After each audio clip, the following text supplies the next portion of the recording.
नमस्कार, मैं आपका दोस्त वनराज एक बार फिर से आप सभी का वनराज मोटिवेशन यूट्यूब चैनल पर हार्दिक स्वागत करता हूं। आज के इस वीडियो में हम ऐसे एक शख्स के बारे में जानने की कोशिश करेंगे जिनका जीवन परिश्रम, दृढ़ निश्चय, आत्मविश्वास और अपने आप पर एक पत्थर से भी मजबूत भरोसे की बेमिसाल पेश करता है। उनकी कहानी मुमताज के खातिर ताजमहल बनाने वाले शाहजहां से कम नहीं है। उनके ऊपर अकेले बिहार को नहीं लेकिन पूरे भारत को गर्व महसूस होता है। इस व्यक्ति ने पूरी दुनिया को बताया है कि नामुमकिन सा शब्द इस दुनिया में कहीं नहीं है। अगर आप कोई भी चीज अपने दिल में ठान लेते हो तो इसे पूरा करने में आपको कोई नहीं रोक सकता। आज ऐसे एक व्यक्ति के बारे में हम बात करने वाले हैं जिन्होंने एक छोटे से हथौड़े और छेनी की मदद से पूरे पहाड़ को चीर डाला था और पहाड़ के बीच में से रास्ता बना दिया था। जो तूफानों से टकराते हैं उसे हम पहाड़ कहते हैं और जो पहाड़ से टकराते हैं उसे हम दशरथ माझी कहते हैं। जी हाँ दोस्तों, आपने सही सुना। आज के इस वीडियो में द माउंटेन मैन के नाम से विश्व प्रसिद्ध दशरथ माझी की बात करने वाले हैं। दशरथ माझी का जन्म 1934 में बिहार के गया के पास गहलोर गांव में हुआ था। वो काफी गरीब मजदूर थे। जब वो छोटे थे तब वो अपने घर से भाग गए थे और झारखंड के धनबाद के कोयले की माइंस में काम करते थे। वहाँ पर उनको काफी कम मजदूरी मिलती थी, फिर भी वो थोड़े पैसे अपने पास बचाकर थोड़े पैसे वो अपने घर भी भेजा करते थे। दशरथ माझी एक नेक दिल के इंसान थे। उनको खुद से ज्यादा हमेशा आसपास के दूसरे लोगों की अक्सर चिंता रहती थी और जितना हो सके दूसरों की मदद किया करते थे। थोड़े समय के बाद जब वो अपने गांव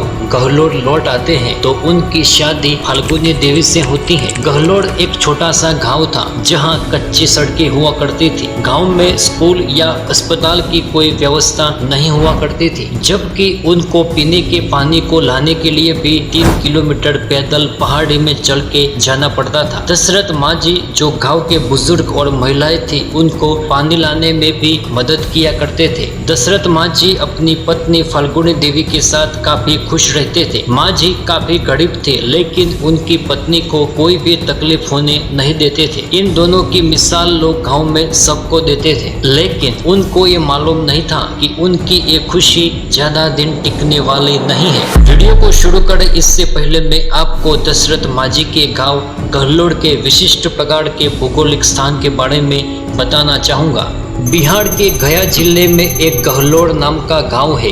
गहलोर गांव के लोगों को किसी भी छोटी चीज की जरूरत हो तो वजीरगंज जाना पड़ता है और इसकी दूरी तकरीबन 55 किलोमीटर थी, क्योंकि बीच में गहलोर के पास बहुत ही बड़ा पर्वत था। इसका पूरा चक्कर लगाकर वजीरगंज जाना पड़ता था। साल था 1960। एक दिन की बात है जब दशरथ माझी लकड़ियां काटने के लिए पर्वत के पिछले हिस्से में गए हुए थे। रोज की तरह उनकी पत्नी फाल्गुनी देवी उनके लिए खाना लेकर आती है और रास्ते में ही उनका पैर पत्थर से फिसल जाता है और वो पहाड़ी में गिर जाती है। पत्थरों में गिरने की वजह से उनको काफी चोट आती है। उनको बहुत ही गंभीर चोटें लगी हुई थी, इसलिए गांव के देशी उपचार बहुत किए लेकिन वो काम नहीं कर रहे थे। अब फाल्गुनी देवी की हालत बहुत ही बिगड़ती जाती है। दशरथ माझी फाल्गुनी देवी के हाथ पकड़े हुए थे और बोल रहे थे, मैं तुमको कुछ भी नहीं होने दूंगा। दोनों की आंखों में आंसुओं के साथ साथ एक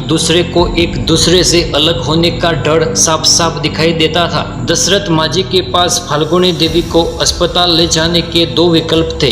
पहला कि वो 110 मीटर लंबे पूरे पहाड़ के ऊपर चढ़ के वजीरगंज में अस्पताल पहुंचे। दूसरा 55 किलोमीटर की दूरी तय करके पूरे पहाड़ का चक्कर लगा के वजीरगंज अस्पताल पहुंचे। इन दोनों परिस्थितियों में फाल्गुनी देवी को अस्पताल पहुंचना बहुत ही नामुमकिन सा था। कुछ वक्त गुजरता है और फाल्गुनी देवी की दवा के अभाव के कारण मृत्यु हो जाती है। दशरथ माझी के साथ पूरे गहलोर में मातम छा जाता है, क्योंकि ये दोनों एक दूसरे के बगैर नहीं रहते थे। दशरथ माझी बहुत ही अकेले पड़ जाते हैं। उनकी आंखों में फाल्गुनी देवी को खोने के गम के साथ साथ उस पहाड़ का चित्र बार बार उनके सामने आ जाता है जहां फाल्गुनी देवी गिर गई थी। दशरथ माझी बहुत ही सुनमुन से हो गए थे, क्योंकि इनके जीने का सहारा चला गया था और लोग बोल रहे थे कि अगर ये पहाड़ ना होता तो आज फाल्गुनी देवी जिंदा होती। इस पहाड़ ने ही उसकी जान ली है। ये सब सुन के माझी के रगों में खून खोल उठता है। वो अपने खुद से कहते हैं कि जिसने मेरी फाल्गुनी को मुझसे छीना है और पूरे आसपास के घावों की मुसीबत बन के खड़े इस पहाड़ को मैं नस्त नाबूद कर दूंगा। जब तक तोड़ूंगा नहीं तब तक छोड़ूंगा नहीं। ऐसे दृढ़ संकल्प लिए अपने गढ़ से सिर्फ और सिर्फ एक हथौड़ा और छेनी लेके इस पहाड़ के बीच में से रास्ता बनाने के लिए माझी गढ़ से निकल जाते हैं। पूरे दिन वो हथौड़े और छेनी की मदद से पहाड़ को खोदते थे और कुछ ही दिन वो रात को गढ़ आते थे, नहीं तो पूरी रात भी काम करते थे। लोग ऐसी बातें अक्सर किया करते थे कि अपनी पत्नी की मृत्यु के बाद माझी का दिमाग ठीक से काम नहीं करता। लोग उनको पागल समझने लगे थे, लेकिन दशरथ माझी किसी की भी सुनने वालों में से नहीं थे। उन्होंने अपने जीवन में एक ही लक्ष्य बना लिया था कि कुछ भी हो जाए मुझे ये पहाड़ को तोड़ना है, बस। दशरथ माझी कहते हैं, भाग्य और दूसरों को दोष क्यों देना, जब सपने हमारे हैं तो कोशिश भी हमारी होनी चाहिए। जब जब दशरथ माझी का हौसला अगर थोड़ा सा भी डगमगता तो वो पहाड़ से कहते थे, बहुत बड़ा है ना तू, लेकिन तुझसे भी बड़ा मेरा साहस है। बहुत मजबूत है ना तू, लेकिन तुझसे भी ज्यादा मजबूत मेरे इरादे हैं। दशरथ माझी के पास आज के समय में इस्तेमाल किए जाने वाले कोई एडवांस मशीनरी नहीं थी और ना ही कोई दूसरी व्यवस्था, सिर्फ और सिर्फ था तो बस एक हथौड़ा और छेनी। इसके कारण उनको बड़े बड़े पत्थर तोड़ने में बहुत सी तकलीफ होती थी। फिर भी वो अक्सर पहाड़ से बातें किया करते थे कि तू लाख मुझे सता ले, पीछे हटूंगा नहीं, खाई है मैंने कसम, तुझे तोड़ूंगा मैं ही। आखिर 22 वर्ष की लगातार मेहनत और अपने खतरनाक जज्बे की बदौलत साल 1960 से लेकर 1982 में अपने काम को पूरा करने में कामयाब रहे, जिसकी वजह से आसपास के लोगों को जिस दूरी को तय करने में पूरा दिन लगता था वो अब आधे घंटे में हो जाता है। पहाड़ के बीच में से रास्ता बनने की वजह से 60 किलोमीटर की दूरी अब लोग महज 15 किलोमीटर में तय कर देते थे। अपने ऐसे कारनामे की बदौलत दशरथ माझी को दुनिया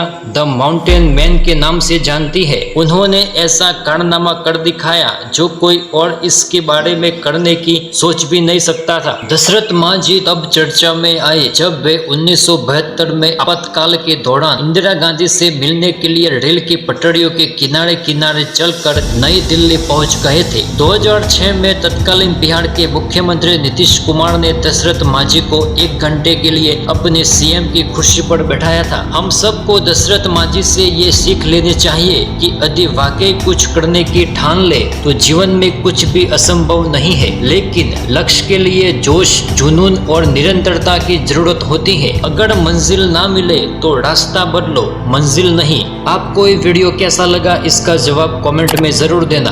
अगर आपको ये वीडियो अच्छा लगा तो वीडियो को लाइक और चैनल को सब्सक्राइब करना ना भूलें और अपने दोस्तों के साथ शेयर भी जरूर कर देना।